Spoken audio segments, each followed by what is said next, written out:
This episode is sponsored by Audible.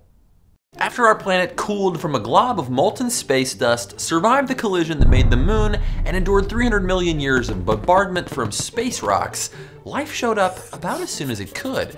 But for the next 2 billion years, it got stuck. Just single cells living the single life. Until around 1.5 to 2 billion years ago, when life started sticking together. Some people would say single cells are still the dominant life form on our planet.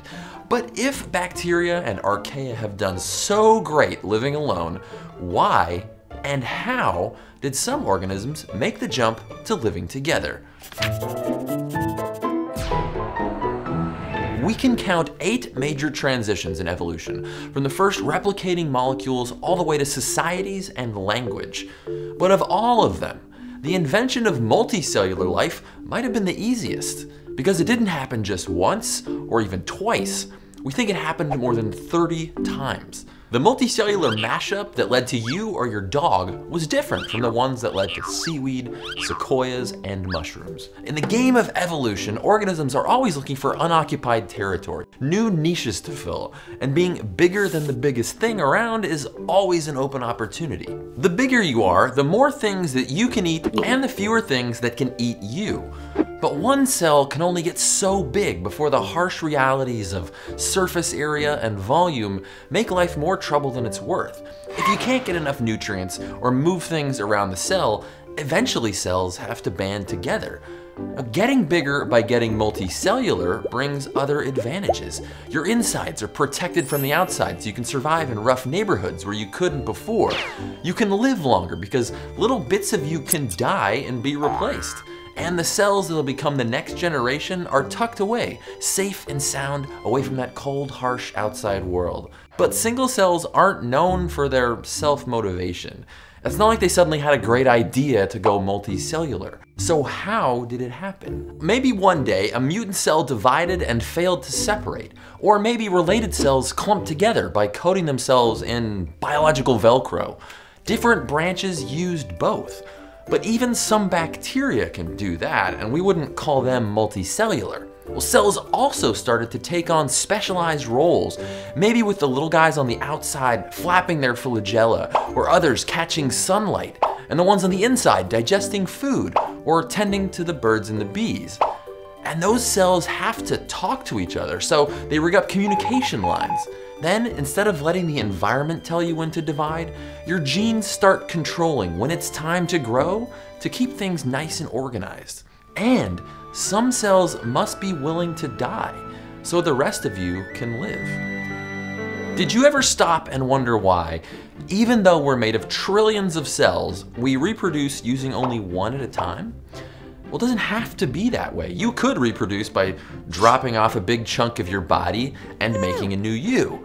But we do it this way to stop the cheaters. Cellular freebooters could invade another group. These cheaters get the advantage of food and protection, but are more interested in themselves than the greater good. I mean, can you imagine if one cell in your body decided to start competing for survival with all the others? Oh wait, that's called cancer. Things can get pretty scary when cells get selfish. Destin made a great video on Smarter Every Day about Tasmanian devil facial tumor disease. It's an example of what happens when part of a multicellular creature evolves to survive on its own. But by whittling ourselves down to our most basic level to single sperm and eggs, we guarantee that every cell in our offspring is genetically identical. We're clones of those two joined cells. Our cells don't end up competing with themselves, and cheaters don't prosper. Each time multicellular life evolved, nature opened doors to new kinds of creativity, and it goes to show, life can do amazing things when individuals stick together. Next week, we're going to talk about a different cellular mashup, one that didn't happen dozens of times, but just a single time. What may be the most important moment in the history of life. This episode of It's Okay to Be Smart is supported by Audible.com. Right now, Audible is offering our viewers a 30-day trial period. You can check out audible.com/OK to access all of their audio programs and titles. Now, this episode was inspired by The Vital Question by Nick Lane. We know a lot about the history of life on Earth, but there's a black hole in the middle of biology, the question of how things got the way they are, how we went from tiny bacteria to curious creatures like us. This book completely changed how I look at questions about the origin of life and how life got cool. It's a beautiful theory, full of deep science, but easy to read. Now you can go to audible.com/OK, make sure you use that link to help us out and get your trial membership. Stay curious. This is a pretty simple maze. It shouldn't be too hard for you to solve. Of course, you're pretty smart. You've got 86 billion neurons at your disposal. You're a member of the most intelligent species on the planet. But what if you were a pulsating wad of yellow goo? I'm gonna let my friend Amy from Deep Look introduce you. This is Physarum polycephalum, a slime mold, which sounds like something you might find on stale bread, but it's not a fungus. It's a jelly-like protist.